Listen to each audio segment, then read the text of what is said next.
Coríntios,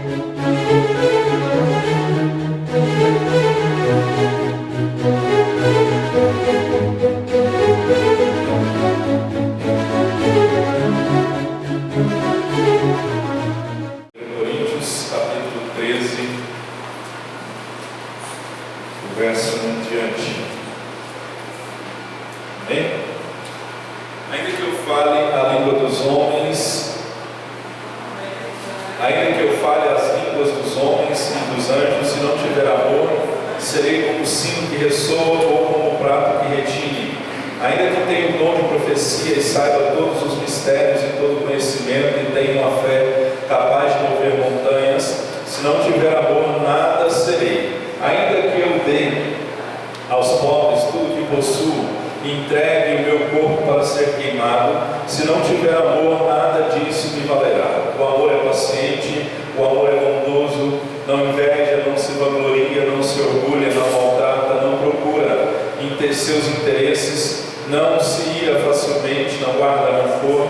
O amor não se alegra com a injustiça, mas se alegra com a verdade.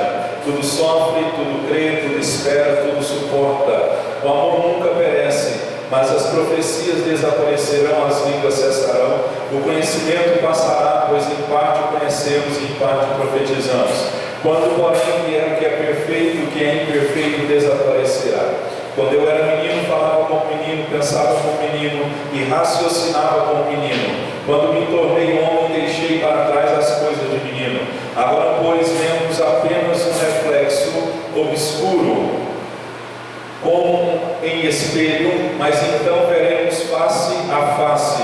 Agora conheço em parte, então conhecerei plenamente, da mesma forma como sou plenamente conhecido. Assim permanecem agora estes três: a fé, a esperança e o amor. O maior deles, porém, é o amor. Amém? Se assente, fique à vontade. Que a graça e a paz do Senhor esteja sobre você. Amém? Hoje nós vamos falar sobre o amor, o amor que tem faltado nesses dias que nós vivemos. A Bíblia diz que por se multiplicar a iniquidade, o amor ia se esfriar. E infelizmente nós vivemos esses dias onde o amor se esfria. Hoje ninguém tem amor por nada ou por ninguém. Hoje você vê filho matando pai, pai matando filho. Você vê as pessoas buscando só os seus próprios interesses e não buscando o interesse do próximo. Infelizmente nós vivemos esses dias. Só que para falar de amor nós temos que entender que existem 4 tipos de amor. O primeiro tipo de amor que existe é o amor eros. Você já viu que tem o termo grego que é o amor sensual, que é o amor erótico, que é o amor sexual, que envolve o amor físico, da carícia, do relacionamento sexual, e também é conhecido como paixão. Esse amor eros, ele é passageiro, porque a paixão ela é passageira. Você já ficou apaixonado por alguém ou por alguma coisa? Com certeza já. E esse amor passou, porque era um amor meio físico, meio carnal, era um amor que da carícia, era um amor que muitas vezes não era o amor de Deus. E também tem o amor fileo, não é filhos, não é fileo, é o amor de amizade, é o amor fraternal, é o amor social, é o amor humano, é o amor que tem a amizade. Então, se você tem um amigo e esse amigo ama você, o amor que ele tem por você não é o amor eros, é o amor filho, que é o amor fraternal, que é o amor da amizade. E existe também o outro tipo de amor, que é o terceiro, que é o amor storge, que é o amor conjugal, é o amor familiar, doméstico, é o amor que une marido e mulher, é o amor que é de pai para filho, de filho para pai.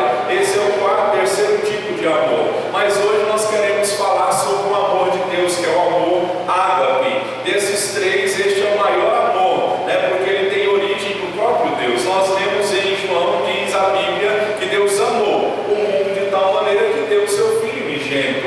Esse amor é um amor incondicional, é o amor de Deus que ele não espera nada em troca. Ele nos ama apesar de nós sermos pecadores, ele nos ama apesar de nós sermos infiéis. E esse amor, diz a Bíblia, que o amor dele nos constrange. Nós precisamos entender que esse amor é aquele amor que Jesus amou, que ele não esperou que alguém amasse ele. Primeiro o passo foi dele, ele amou. E é importante salientar que desses 3 tipos de amor, nós temos que entender que o amor ágape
a igreja. Então o negócio com Jesus ele ficou mais difícil, porque amar como Jesus ama é mais difícil, porque Jesus ele entregou a sua vida, que é um amor, né, incondicional, ele não esperou nada em troca. Muitos infelizmente estão tendo um tipo de amor que as pessoas estão querendo amar para receber alguma coisa em troca. O verdadeiro amor, que é o amor ágape de Deus, ele não espera nada em troca, ele ama incondicionalmente. Então se você espera alguém fazer alguma coisa para você dar amor para essa pessoa, infelizmente eu e você estamos errados, porque o amor de Deus, nós não temos nada para ele. Nós temos o costume de dizer que, assim, a declaração é essa: eu aceitei Jesus.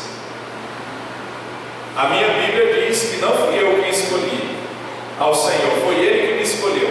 Então essa história de que eu aceitei Jesus, na realidade foi Ele que me aceitou, porque quem era o mal na história? Era você que era o bom? Era eu que era o bom? Não era, não é verdade? Beleza, é essa, amiga, esse patinho em pé.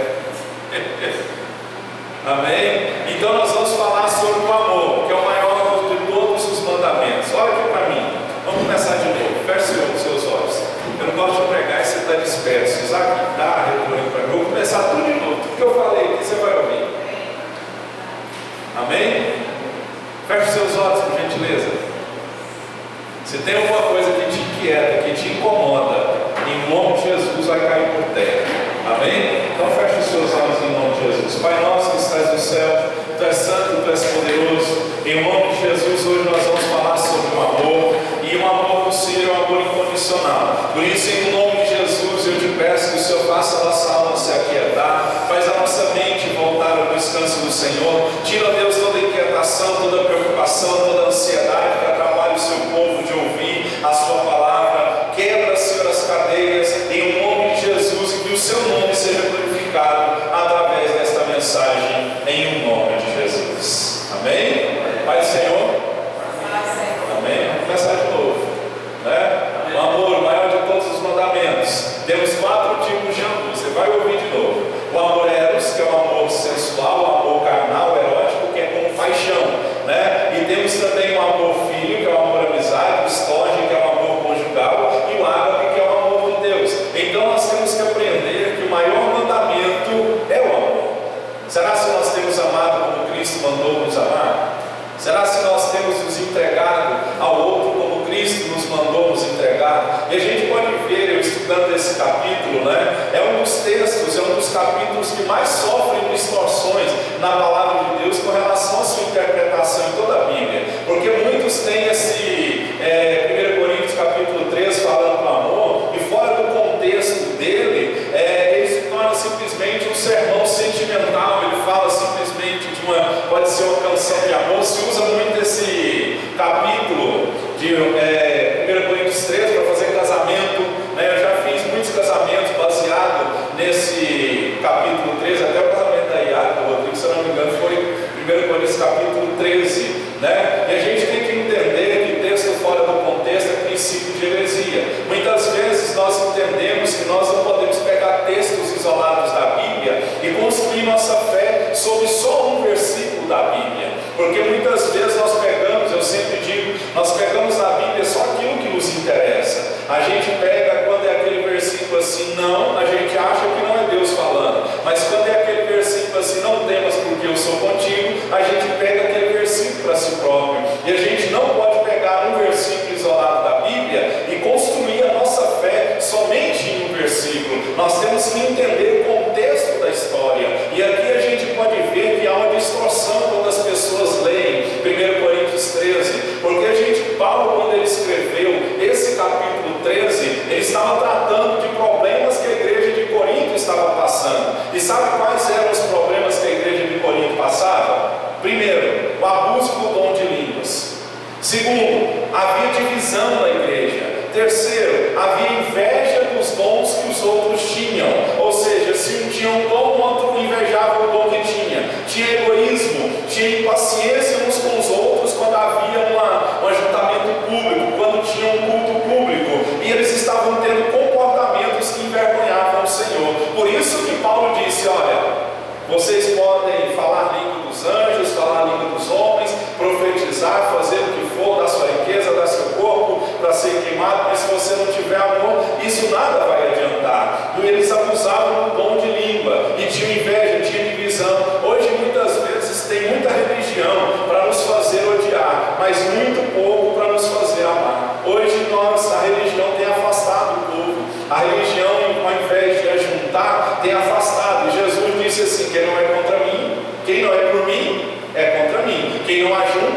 espalha.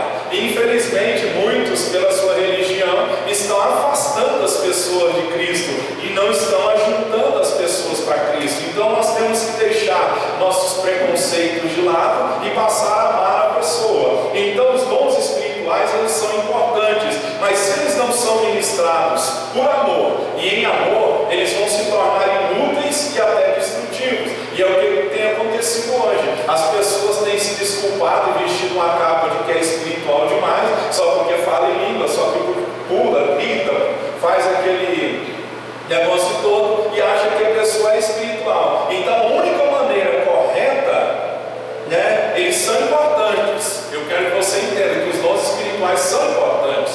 Eu não estou aqui dizendo que eles não são importantes, mas se eles não são ministrados em amor e por amor, é o que acontecia aqui. A igreja de Corinto estava abusando do dom de línguas. Eu já preguei em igrejas.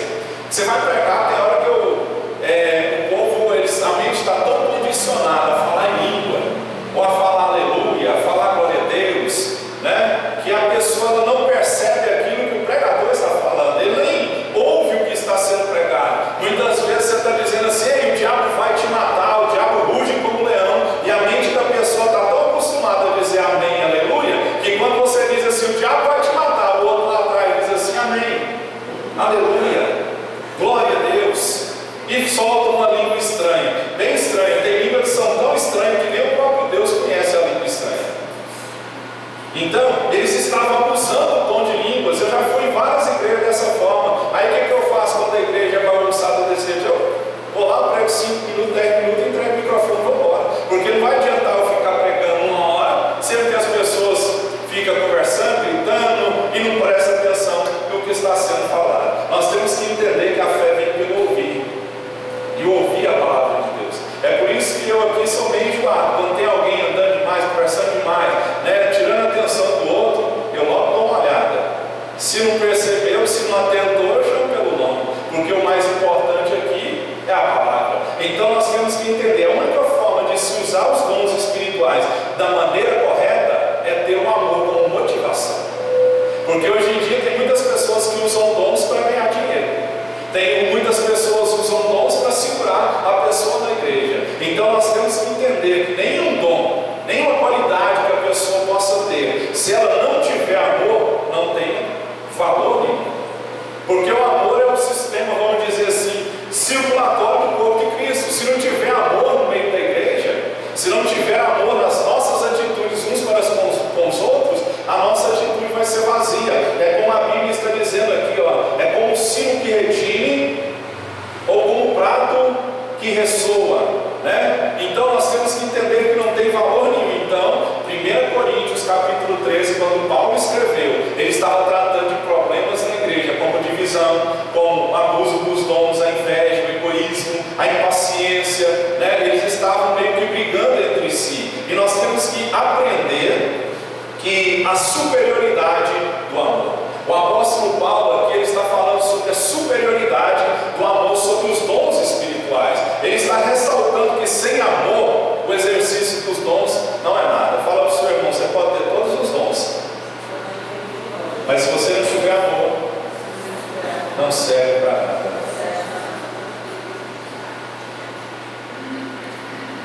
Línguas estranhas sem amor é só barulho. Tem gente que só faz barulho, mas quando é para demonstrar o amor para a pessoa que está do lado dele, ele não consegue demonstrar. E tem muitas pessoas que estão se dizendo espirituais pelo simples fato de que ela fala em línguas, mas ela não ama. E quem não ama não serve para nada. O amor de Deus não está nele, ele está nas trevas. Ele não se converteu. Então hoje a igreja contemporânea que nós vivemos, a igreja brasileira, ela está seguindo por um caminho muito errado. Ela está supervalorizando os dons e menosprezando o amor. E a Bíblia faz o contrário. A Bíblia diz que os dons, o amor é superior aos dons. Não que os dons sejam menosprezáveis, é para não menosprezar os dons, mas o amor é superior. Então o que caracteriza a verdadeira espiritualidade é o amor e não os dons. Então o que vai caracterizar e mostrar que a pessoa, se a pessoa é espiritual ou não, é se ela ama. Não é se ela fala em língua, não é se ela profetiza,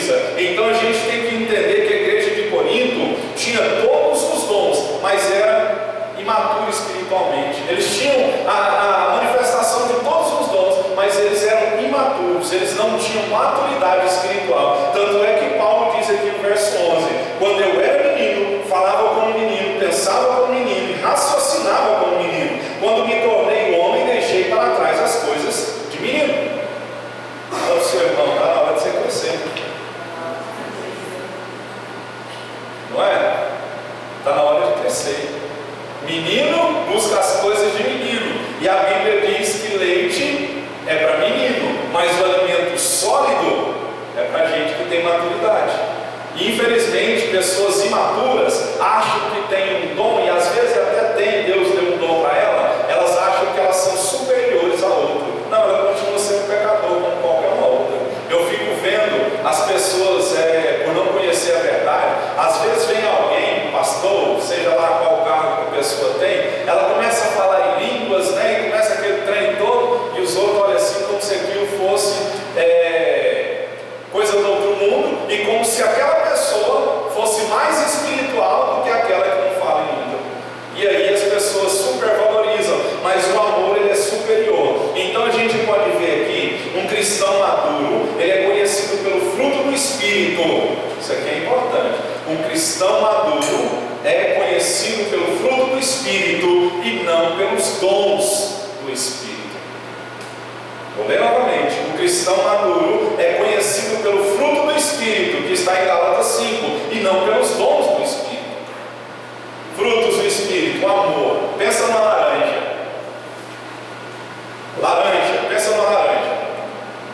Aí vem os nominhos: amor, gozo, paz, longanimidade, benignidade, fé, mansidão, domínio próprio. Aí depois Paulo termina dizendo assim: contra essas coisas não há lei. Então o que demonstra que uma pessoa é madura é o fruto do Espírito, não é o dom do Espírito Santo. Não é o dom que faz a pessoa ser madura, é o amor. A maturidade ela vem pelo fruto do Espírito. Aí a pessoa ela tem um dom, ela fala em língua, canta, profetiza, né? Mas aí alguém pisa no calo dela, ela já mostra a cara. Então nós temos que aprender. Paulo diz que o amor é superior ao dom de variedade de língua, de profecia, da palavra de conhecimento, dom da fé, o dom de contribuir e até mesmo ao martírio. Então um cristão maduro é através do fruto. Então nós temos que orar pelos dois, mas nós temos que aprender a madura. Glória a Deus. Som. Isso aqui não tem som. Então nós temos que aprender a identificar uma pessoa pelo fruto. Você já ouviu essa expressão aqui? A árvore se conhece pelo fruto. A árvore boa não dá fruto ruim. A árvore ruim, ela vai nascer frutos ruins. Eu sempre conto a história lá de... Obrigado. Quando nós morávamos em Aparecida de Goiânia, tinha um pé de abacate. Eu sempre conto essa história. E era um pé de abacate que eu cuidei dele, foi eu que plantei, desde pequenininho. Foi eu que plantei, eu molhava todos os dias, e ele cresceu, sabe aquele abacate de manteiga? Aquele que não tem linha? Aquele que você comia quando você não tinha nada para comer na sua casa? Você comia com açúcar, não é? O lanche antigamente era abacate com açúcar. Hoje os meninos têm tudo, né? Os meninos têm lanchinho, mas antigamente não tinha não. E um dia nós amarramos um fio de arame, esses arames para pendurar roupa. Só que o abacate cresceu e ele envolveu o arame. E o arame ficou dentro do abacate, dentro da raiz, do caule, né, do abacate. Depois que aconteceu esse fato, o abacate nascia, crescia, amadurecia, só que a parte de baixo dele ficava podre. Então o que você entende com isso? O cristão que é maduro, ele é conhecido pelo fruto. E a Bíblia diz em João que Jesus nos escolheu para que nós fôssemos e dessemos fruto. E ele diz assim, que esse fruto permaneça. Então não adianta eu ter uma igreja com 1 milhão de pessoas, eu ganhar 1 milhão de pessoas para Cristo num dia, mas se esse 1 milhão não permanecer, foi fruto ruim. Então nós achamos muitas vezes que somos espirituais demais porque temos um dom, mas não temos o amor, não temos a longanimidade, não temos o domínio próprio, não temos a mansidão. como a Bíblia está dizendo, né? Ainda que eu tenha o dom de profecia e saiba todos os mistérios e todo o conhecimento, e tenha uma fé capaz de mover montanhas, se não tiver amor, nada serei. Ainda que eu dê aos pobres tudo que possuo, entregue o meu corpo para ser queimado, se não tiver amor, isso nada vai me valer. Então, muitas vezes nós estamos oferecendo para Deus, é aquele texto que eu preguei alguns dias atrás aqui na igreja, sobre o tribunal de Cristo. No tribunal de Cristo vão ser oferecidos 3 tipos de materiais, 6 são perecíveis, 3 são perecíveis e 3 são duráveis. Os que são perecíveis, porque no tribunal vai haver um julgamento, e esse julgamento as nossas obras vão ser colocadas à prova. E como vai ser provado? Através do fogo. Os que são perecíveis: palha, madeira, feno. Quando você coloca esses 3 objetos, esses 3 materiais no fogo, o que vai acontecer com ele? Vai queimar, não serve para nada. Os 3 materiais que são duráveis, que são valorosos: ouro, prata e pedras preciosas. Esses 3, quando coloca no fogo, eles podem derreter, mas eles perduram. Então muitas vezes nós estamos oferecendo para Deus palha, madeira e feno. E quando nós encontrarmos com Cristo, nós incorremos no risco, como naquele texto que a irmã Estela pregou esses dias para trás. Deus olha para mim e para você, espero que isso não aconteça, mas Ele olha para a pessoa e diz assim: aparta-te de mim, porque eu não te conheço. Aí a pessoa vai virar para Deus e vai dizer assim: mas eu preguei, eu curei, eu profetizei, eu expulsei demônios. E Deus vai virar assim: aparta-te de mim, porque eu não te conheço.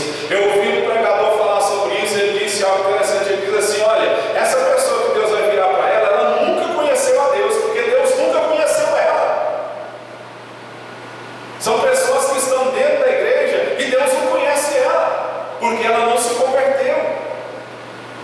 Está igual o irmão do filho pródigo, está dentro da casa do pai, mas não vive como se estivesse na casa do pai.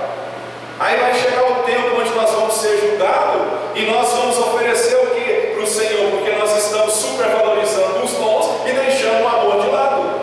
E a prova de maturidade é através do fruto, é através do fruto do Espírito: amor, gozo, paz, longanimidade, benignidade, fé, mansidão, domínio próprio. Contra essas coisas, Paulo disse: não há lei. Então nós temos que orar e dizer: Senhor, me dá o fruto do Espírito Santo, para que eu possa exercer os dons do seu Espírito através do amor e com o fruto do Espírito Santo. Vocês estão entendendo? Uma coisa depende da outra. Não adianta eu supervalorizar o dom se eu não tenho amor. Então Paulo não desvaloriza os dons, ele apenas enfatiza que sem amor não adianta nada. Porque o cristão que é maduro, ele vai usar os dons, e o propósito dos dons é edificação da igreja, não é para se gabar. O cristão imaturo usa os dons para se gabar, usa os dons para aparecer, usa os dons para mostrar que é espiritual mais do que os outros. Mas o cristão que é maduro, ele vai se fazer tentar fazer como Cristo fez. Sendo Deus, não teve usurpação de ser igual a Deus, mas se esvaziou de si mesmo. Então nós temos que aprender que os membros da igreja de Coríntio, eles gostavam de exibir os dons, eles gostavam de aparecer. É o que acontecia, né, aqui no começo aqui, ó. Eles estavam abusando dos dons, eles gostavam de mostrar que tinha os dons. É só você ir nas igrejas aí. Aqui é porque eu sou meio casca grossa, porque quando eu começo a ver alguma coisa que está fora da palavra, eu logo começo a falar, eu logo começo a exortar, a edificar a pessoa, porque senão vira bagunça. Depois você lê, se eu não me engano, 1 Coríntios capítulo 9, 2 Coríntios, onde estava vendo, né? É aqui, ó, 1 Coríntios capítulo 14, abre aí para você ver. 1 Coríntios 14, verso 26.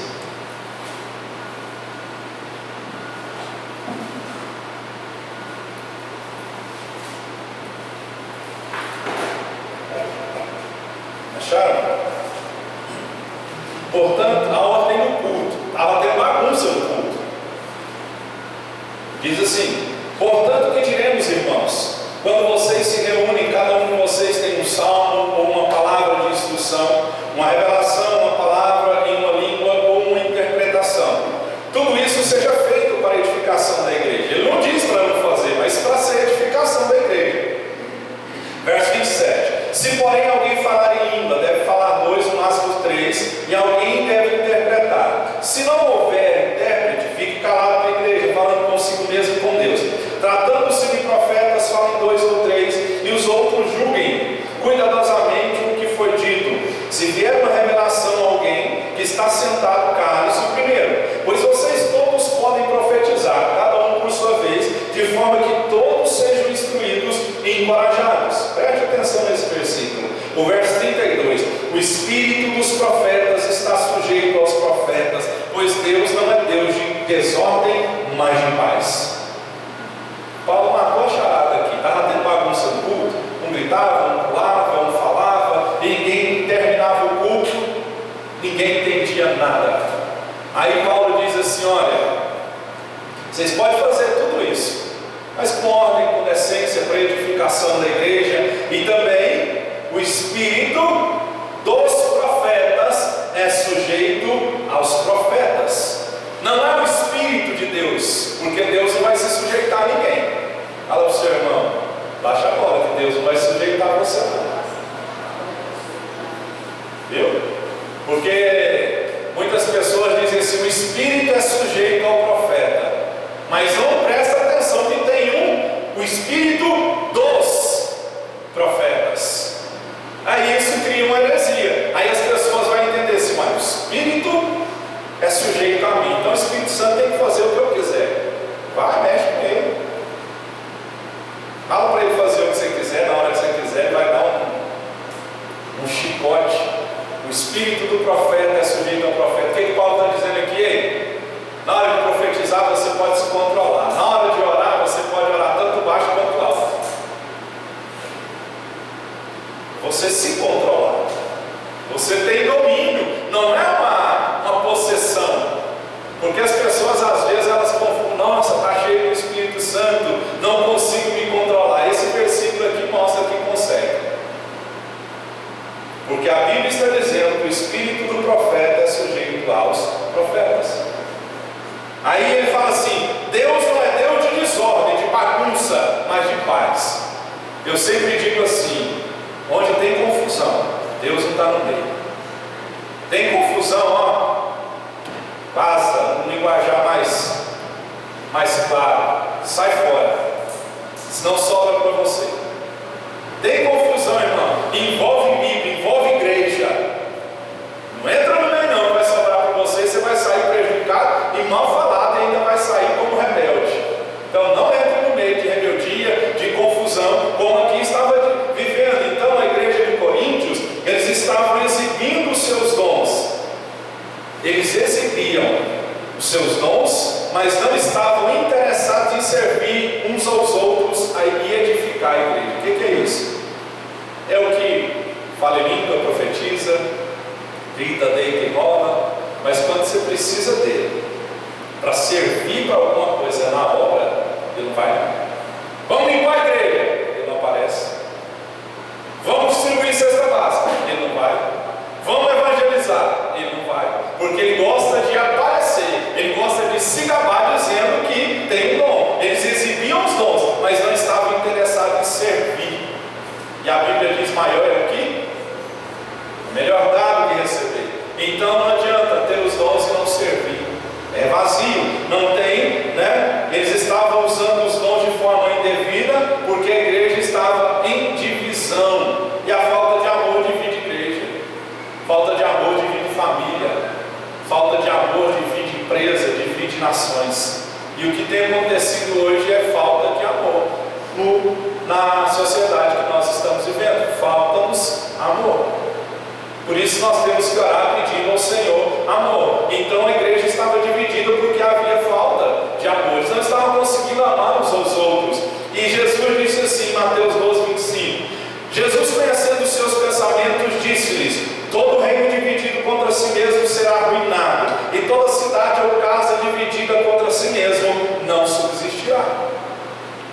O profeta Elias entra na presença do povo de Israel e diz assim: até quando vocês vão cochear entre dois pensamentos? Ele está dividido. E até quando nós vamos ficar divididos? Porque aqui Jesus diz assim: o reino dividido ele não vai subsistir. Quando a gente joga a bola, o outro time estava perdendo, e ninguém gosta de perder. Você gosta de perder? Se você disser que gosta, ninguém gosta de perder. E o outro time estava perdendo. Aí eles começaram a brigar entre si. E nós do lado de cá, para pôr mais lenha na fogueira, era uma brincadeira. Aí nós começávamos a cutucar. Aí, mas você está perdendo, hein? Nossa, olha que gol. Aí eles começaram a brigar, e nós cochichávamos: deixa eles brigar, o reino dividido que vai subsistir. Acabava que quem estava brigando perdia.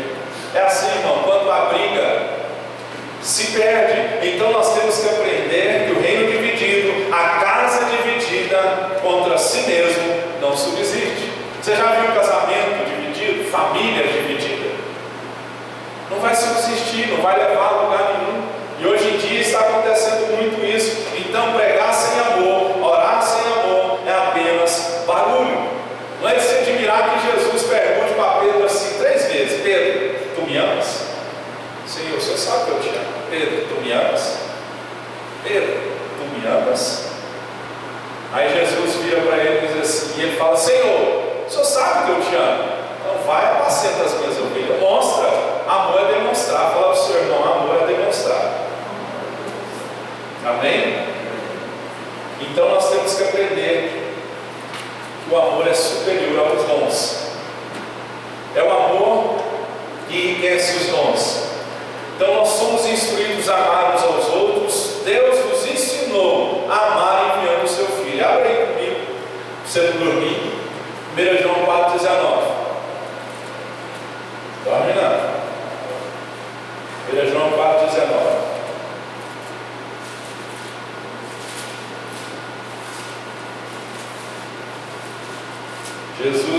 Deus nos ensinou a amar enviando o seu Filho. 1 João 4,19.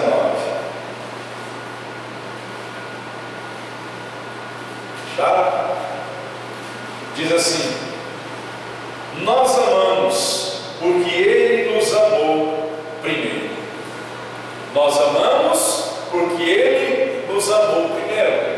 Aí depois ele diz assim, o verso 20: se alguém afirmar eu amo a Deus, mas odiar seu irmão, é mentiroso, pois quem não ama seu irmão a quem vê, não pode amar a Deus a quem não vê. Ele nos deu este mandamento: quem ama a Deus, ame também seu irmão.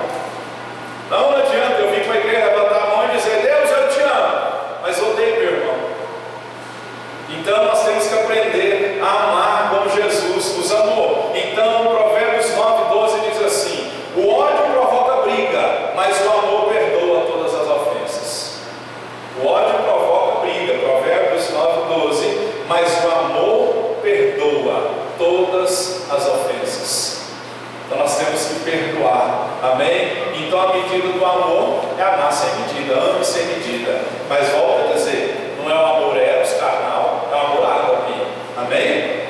Outra coisa, para finalizar, logo terminamos: o amor edifica, né? Que é 1 Coríntios capítulo 13, do verso 4 ao 7. O que é edificar? Edificar é construir, edificar é fundar, edificar é levar, né, o bem, a virtude. 1 Coríntios 8:1 diz que o conhecimento traz orgulho, mas o amor edifica. Abre lá para você ver, 1 Coríntios 8:1.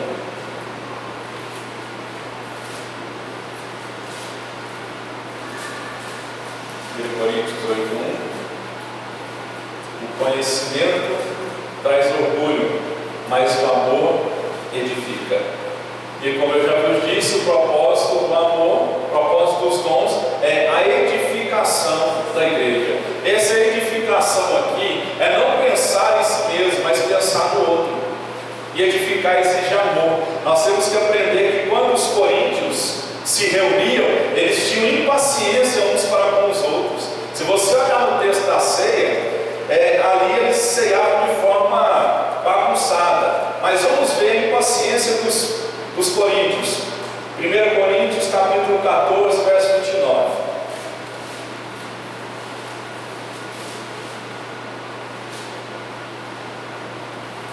Nós lemos aqui, né?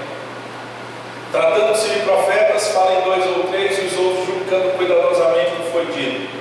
Se vier uma revelação a alguém que está sentado, cale-se o primeiro, pois vocês todos podem profetizar cada um por sua vez, de forma que todos sejam instruídos e encorajados. O espírito dos profetas está sujeito aos profetas, pois Deus não é Deus de desordem ou de confusão, mas um Deus de paz. Então, por estar uma bagunça na igreja, imagina, você vai na igreja querendo ouvir a palavra, ser edificado, ser consolado, aí tem uns 2, 3, uns 5, 6 dentro da igreja que provoca confusão, deixa o culto pesado, deixa o culto cansativo, ninguém consegue entender nada porque tira a atenção, chama a atenção.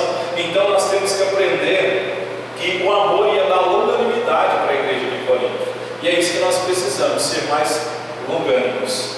Amém? Romanos 12 diz assim: dediquem-se uns aos outros com amor fraternal, prefiram dar honra aos outros mais do que a si próprio.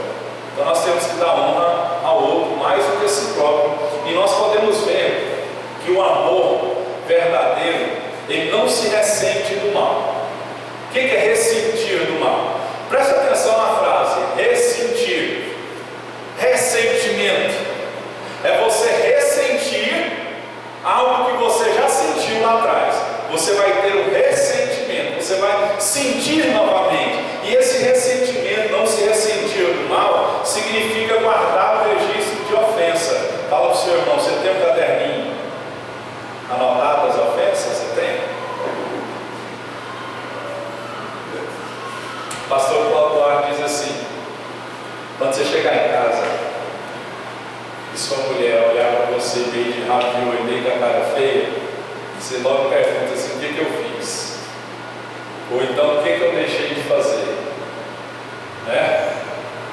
Porque aí a mulher tem o costume de guardar mais que o homem. Você já percebeu que o homem esquece? O homem briga com a mulher de manhã, sai, passa o dia fora, porque ele chega como se nada tivesse acontecido. É ou não é? A mulher chega, ela está louquinha para quebrar a cara. E é assim que funciona. Então, ele não perdoar significa limpar o registro, é não guardar alguma coisa contra outra pessoa, é você não ficar guardando ressentimento, porque o amor cobre uma multidão de pecados. Já é comprovado cientificamente que pessoas com câncer, elas adquiriram câncer em alguns casos porque elas guardaram mágoa, ficaram rancorosas, não perdoaram. E a Bíblia diz que nós temos que perdoar 70 vezes 7. Fala para o seu irmão assim: me perdoa. Amém? Então nós temos que liberar perdão. Muitas vezes nós anotamos, né? Está aqui anotado. Dessa eu não te perdoo, não. É assim que funciona. Então, como filhos de Deus, nós temos que fazer como os filhos de Noé fizeram: procurar cobrir os pecados dos outros. Mas esse cobrir os pecados aqui não significa concordar e aprovar o pecado. Vamos ler a história que você vai entender o que é que eu quero dizer. Gênesis 9.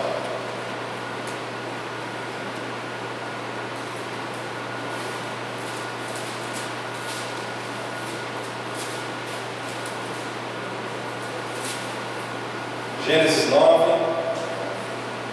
verso 20. Vamos ler do 18. Noé tomou um porre aqui, né? Foi o primeiro porre da vida, se eu não me engano. Os filhos de Noé, Gênesis 9, 18. Os filhos de Noé que saíram da água foram Sem, Cã e Jafé. Cã é pai de Canaã, é o pai de Canaã. Esses foram os 3 filhos de Noé. A partir deles toda a terra foi povoada. Noé, que era agricultor, foi o primeiro a plantar uma vinha, bebeu do vinho, embriagou-se e ficou nu dentro da sua tenda. Cã, pai de Canaã, viu a nudez do pai e foi contar aos 2 irmãos que estavam do lado de fora.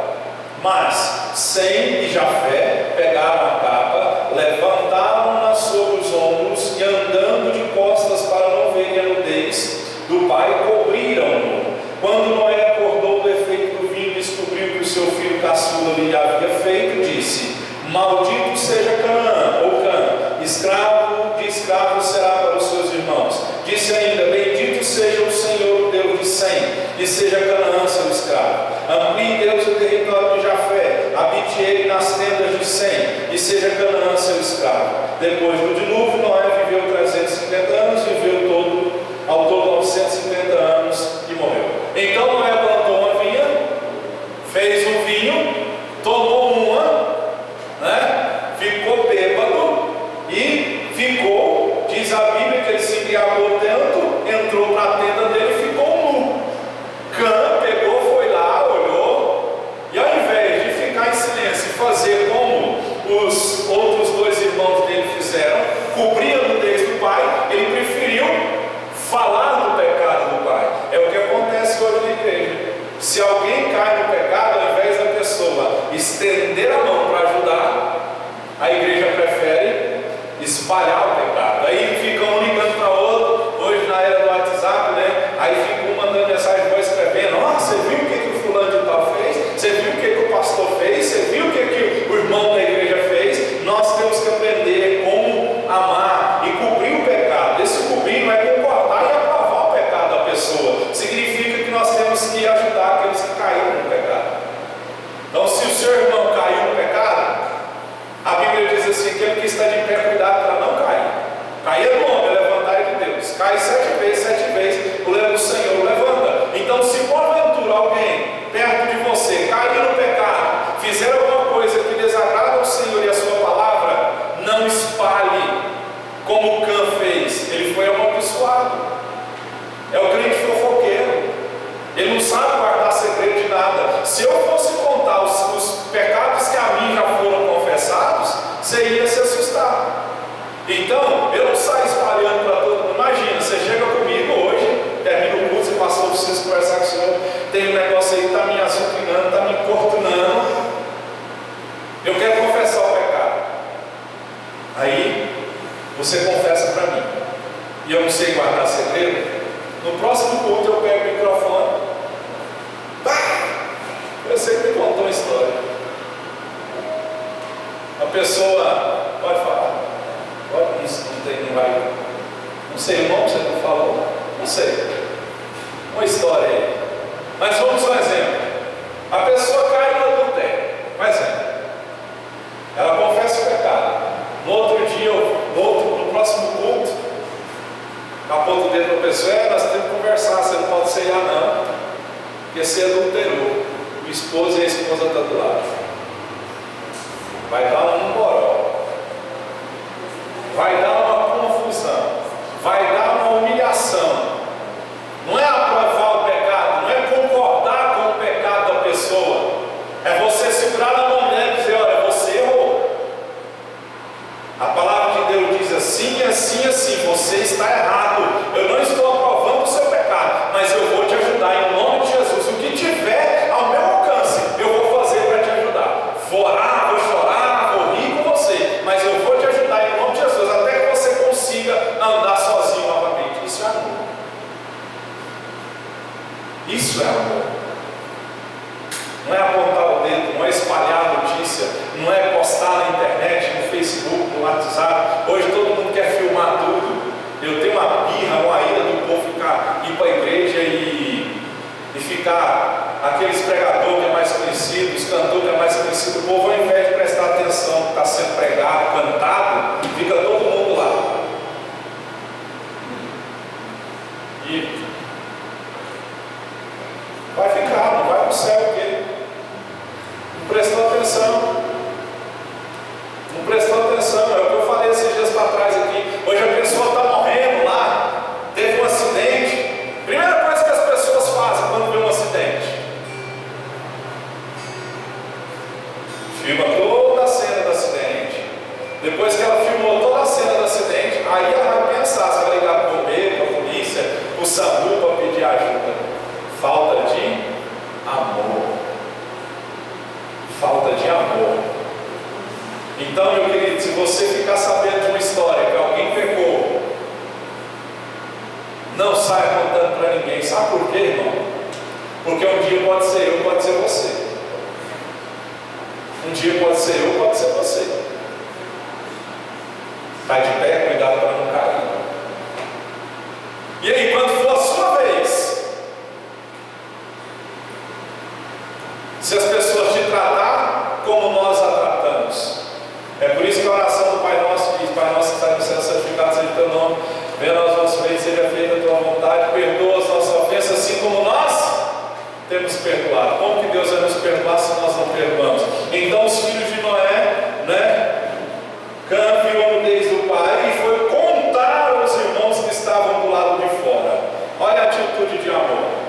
Sem Jafé, pegaram a capa, levantaram-na sobre os ombros e, andando de costas para não verem a nudez do pai, cobriram-no. Quando Noé acordou do efeito do vinho, descobriu que seu filho caçula ele havia feito, e disse: maldito seja Canaã, escravo de escravo será para seus irmãos. Ame, não espalhe o pecado. Será que eu posso confiar em você e contar o pecado meu para você? Posso? Às vezes, sabe que às vezes Deus não conta segredo grandioso para as pessoas, porque elas não sabem guardar segredo. Crente fofoqueiro, perdeu aquela expressão, crente linguarudo, crente da língua grande. Quando morrer é acreditado, eu tenho que ter 2 caixão, para a língua e para a pessoa. Não sabe guardar segredo, fica espalhando, fica fazendo fofoca. Então o amor cobre multidão de pecado. Multidão de pecado. Então, meu querido e minha querida, se alguém for contar alguma coisa para você que é pecado, guarde isso para você. Não sai contando para ninguém, não. Sabe por quê? Porque a Bíblia diz assim: clama a mim, que eu vou te responder coisas grandes e ocultas que você não sabe. Como que Deus vai me mostrar coisas grandes e ocultas? Às vezes Deus já revelou coisas para mim grandiosas e ocultas, só que Ele diz para mim: é para você. Essa coisa que eu te mostrei, isso que eu falei com você, é para você, não é para a igreja, é pessoal para você. Teve coisas que Deus falou comigo e disse: é para a igreja, aí eu posso falar.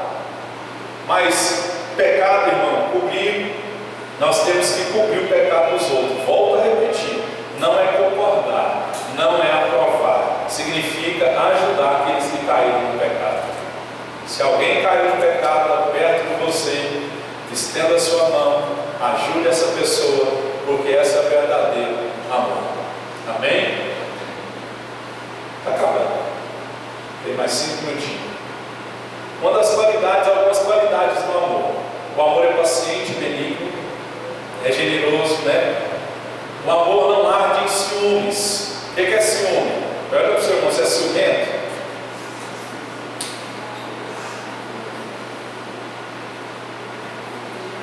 Ciúme, segundo o dicionário,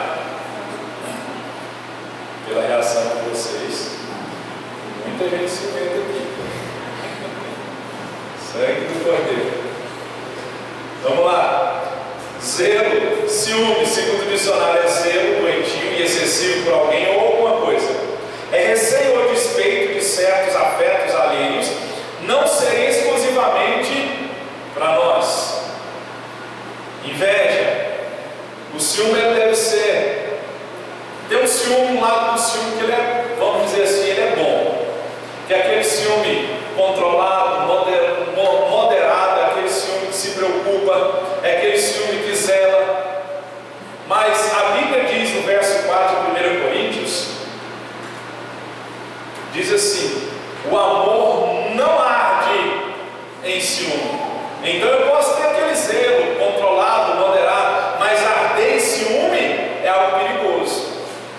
É algo que pode se tornar incontrolável e gera confusão, gera atrito.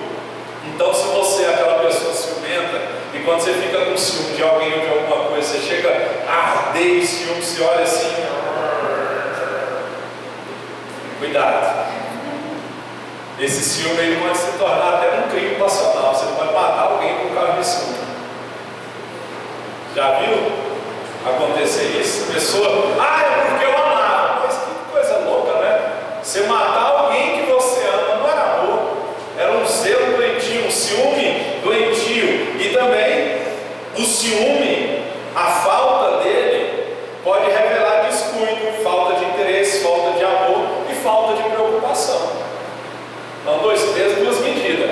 Não pode ser de mais e nem de menos. Tem que ser moderado. O ciúme é o medo de perder alguém ou alguma coisa para outra pessoa. Ciúme, repita comigo. Ciúme é medo. Medo de perder. Isso é ciúme. Ciúme é medo. E medo de perder alguém ou alguma coisa. Vou te dar uma receitinha para o ciúme. 1 João 4,18. No amor não existe medo. No amor não existe medo. Antes, o verdadeiro amor lança fora todo medo. O medo produz tormento. Logo, o que teme não é aperfeiçoado no amor. Então, se você tem medo de perder alguma coisa ou alguém, você não é aperfeiçoado em amor. Porque a Bíblia está dizendo: no amor não existe medo. Tem que confiar. Você tem que confiar. Sabe por que muitas pessoas, eu disse isso, se eu não me engano, no domingo passado. Tem muitas pessoas que não conseguem se envolver no relacionamento novamente, pessoa que é solteira, porque lá atrás ela foi decepcionada, traída, frustrada, e hoje ela não consegue amar. Então nós temos que aprender a amar. O amor não se ufana, não se soberbece, o amor não é rude e não procura os seus próprios interesses. Então, meu querido, Paulo termina dizendo que existe a fé, a esperança e o amor. O maior destes é o amor. Então o amor permanece. Tudo que vem do amor permanece. O que não é por amor vai acabar com o tempo. Coloque-se de pé, por gentileza. Vamos orar.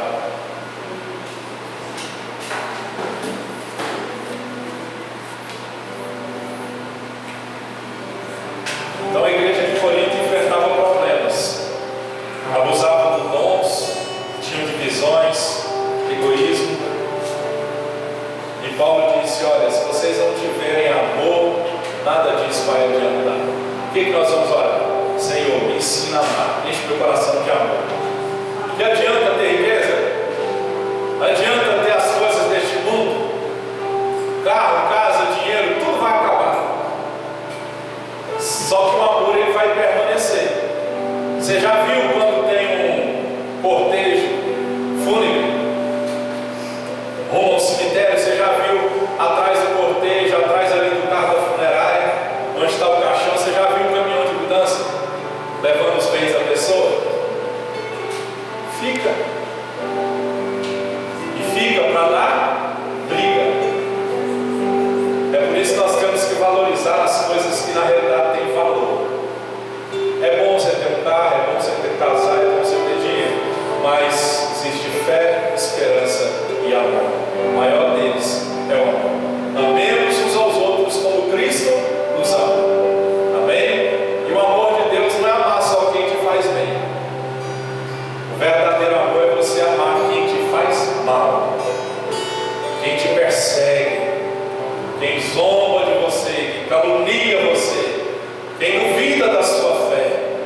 Esse é o verdadeiro amor. Senhor, em nome de Jesus nós te adoramos e te glorificamos, porque o Senhor